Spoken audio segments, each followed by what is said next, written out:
Little, from the back, visually looks like Trump in time of impeachment and distrust. Lonely, where has the spirit of Ukraine gone? Without it, he is nobody. Nobody.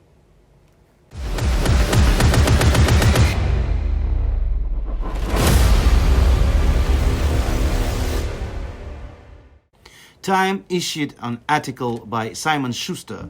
It outraged, frightened, even humiliated Ukrainians and caused huge resonance in Ukrainian society.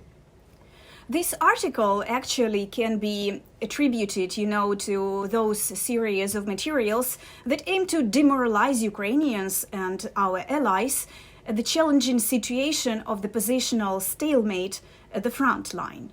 The facts are obvious: fatigue and ambiguous perception of the war, but their interpretation is in favor of Russia. It is important to understand that in the context of the situation at the front line, Russian propaganda has launched an informational campaign that aims to show that Ukrainians are losing hope, that Ukrainians are losing prospects for a victory, and that Ukrainians are being demoralized and despaired of their victory. So, in continuation, in a couple of days after the Time article, we see the New York Times article with the title, "I'm dreaming it will stop. A deadlocked war tests Ukrainian moral." It states that pessimism of prospects for a quick victory is increasing, and the spirit that infused the first days of the conflict is starting to fade, as polls shows. And it is absolutely wrong interpretation.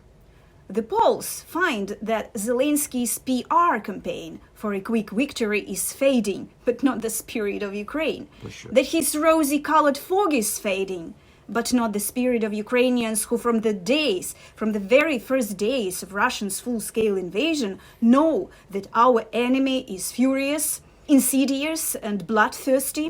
We know that Russians want to not merely occupy our territory, but to annihilate Ukrainians, to chase us from our land and populate our land with the Russians.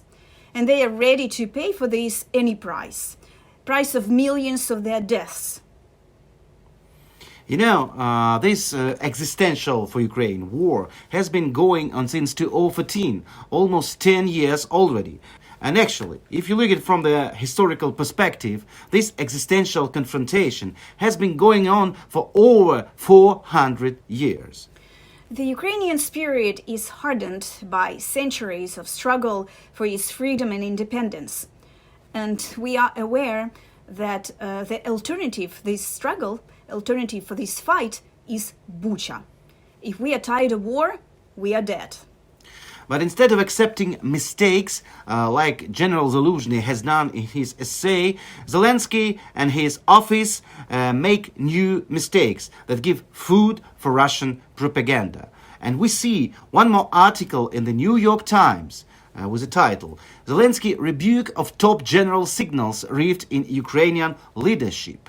A deputy head of the president's office, Igor Zhovko, said General Zaluzhny's assertion that fight against Russia was deadlocked eases the work of the aggressor, adding that the comments stirred panic among Ukrainians' Western allies.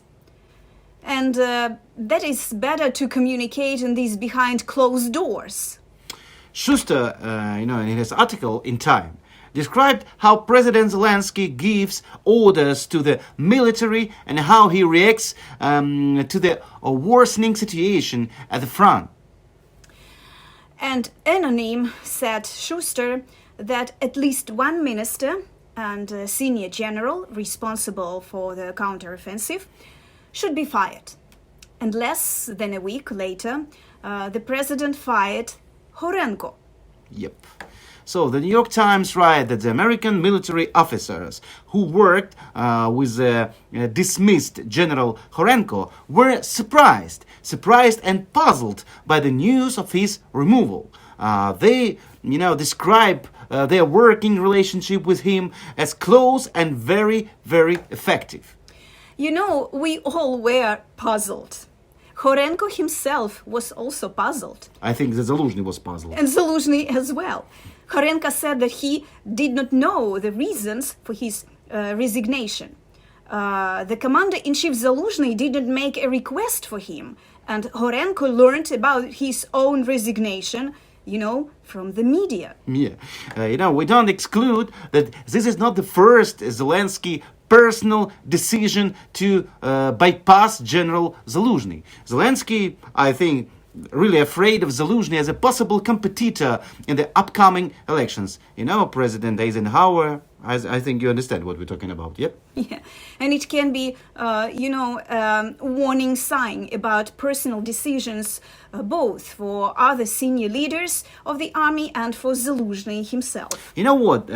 This demonstrates the most dangerous tactics of Zelensky's office. If they don't like someone, they throw this person away and ignore it.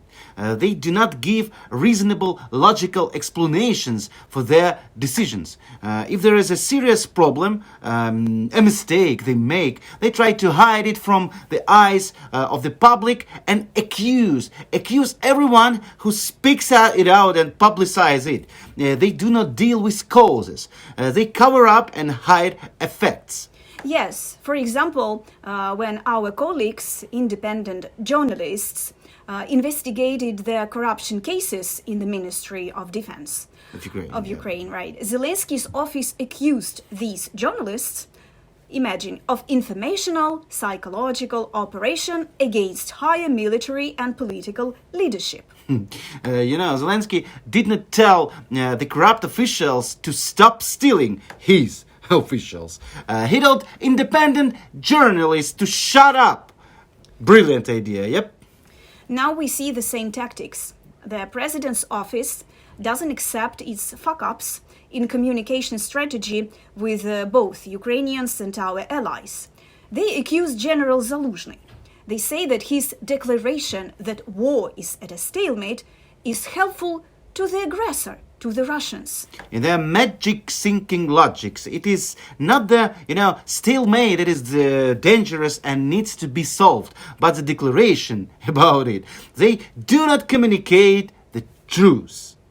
We also hear on the president's telethon and telegram channels that Russia is losing capabilities for war.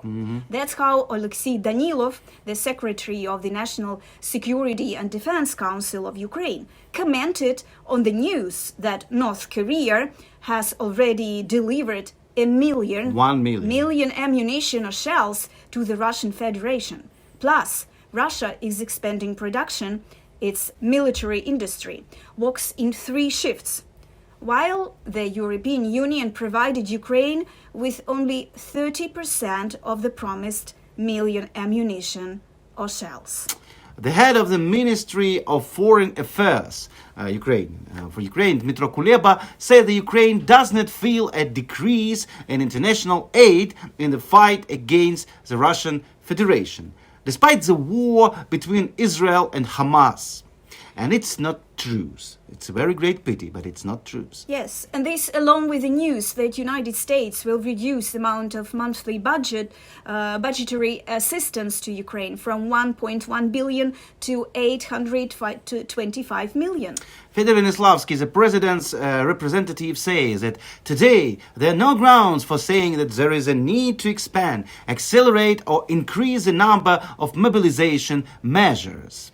You see, General Zaluzhny gave the solutions of how to get out of the positional stalemate at the front, but instead of discussing these solutions, Zelensky's office feeds Russian propaganda.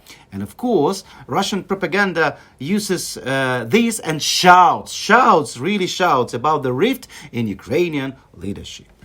It hurts to say, and it is very unpleasant to admit, but everything we are telling you about in this video is an example of how Zelensky's office, by means of its unprofessionalism, creates informational, psychological operations and informational campaigns against itself. And coming back to Schuster's article in Time, the main conclusion in it are based on the words of the some anonymous advisors of President Zelensky. The only person who speaks openly in this article is Zelensky. Other personages do not take responsibility for their words and remain anonymous. And who is Simon Shuster himself, this journalist? He's a personage who was born in Moscow, and worked in Russia and Ukraine for several times, for more than 15 years, and reported from the both of these countries. He is son of the Soviet Jews that immigrate to America. So his main place of residence now is New York. Shuster is known for his materials since the Russian invasion in Ukraine in 2014. No, Russia will not intervene in Ukraine. This was published 3 days after the escape of Yanukovych, president betrayer, in 2014. Many Ukrainians want Russia to invade. This was published the day Russian terrorists captured the building of the Kharkiv regional state in 2014, regional state administration. Both Russians and Ukrainians understand that they are fighting with their brothers, but this understanding lies under a thick layer of propaganda. This Russian propaganda from Shuster actually was set in 2015. And the year before the start of the Russian full-scale invasion of Ukraine in 2021, Shuster, together with Bill Perigo, published an article at the same place, at the magazine Time, like share, recruit how a white supremacist militia uses Facebook to radicalize and train new members. The focus was whom do you think about what? And the structures of Azov and their promotions of so-called neo-Nazism. Later, Shuster himself was invited to one of the Ukrainian political talk shows, where he was unable to provide any evidence of the information given to him in the above-mentioned material. So, after all of this, especially after his damaging article about Azov, nobody in our country would have to talk to Shuster at all if we had a developed institute of reputation. Even fellow journalists, what to say about the president and his media slaves? It was necessary to declare this person persona non grata at all. Well, but the PR staff of the Zelensky office were tempted by the promise of getting a cover in a time, and they let this personage, Shuster, get into Bankova. Zelensky, it's a very interesting fact, even gave him the Order of Merit of the Third Class in 2022. To the Independent Day of Ukraine. And according to his custom, Shuster repaid them with a huge pile of trash. Nevertheless, Shuster's article gives a clear understanding of Zelensky's essence. It actualized the most important issue that haunts the entire presidency of Zelensky, and sounds like this: to be or to imitate. And Zelensky now has these two waves. The first is to leave everything as it is, keep pretending and imitating, and then, in the end, have an inevitable defeat. And the second way is to start really being the leader of a country at war, and not to pretend, not to imitate. Well, you understand, it is difficult and very unpleasant. It means to cast out from the, surroundings those people who steal, to form a government of a national unity that should rule the country. It means not to interfere in military issues for the sake of PR, to deploy a war economy, not to lie to Western allies, and many other things. We all know very well what Zelensky should do and does not do. People who are aware of what's going on the front line, understand the price of this. And this price is extremely high. It's human lives of Ukrainians. Actually, Zelensky's future, and our future as well, depends on the answer to this question: After all, he's the president. He's our president. And whether we want it or not, the whole world looks at us precisely through his prism. And what the world saw in the article of this hype man Shuster and other articles in New York Times style makes the world not believe in us. But we do not lose hope that you understand, if you live in a democratic country and have democratic values, that is your war, the war of Western civilization, the war between democracy and dictatorship. And if we win in this war, you will also win. If we will lose, you will lose too. That's all for today, dear friends. Please write your comments right under this video. And for sure, it will be very good if you will give us your like and subscribe to our channel if you want to get objective, our objective, as we see it, information about Ukraine directly from Ukrainians. Yes, here we give you top news, analytics and insights about Ukraine, about Ukrainians and about our inner politics and about Russia-Ukraine war, of course, from the inside, from the Ukrainian perspective. See you. Bye-bye.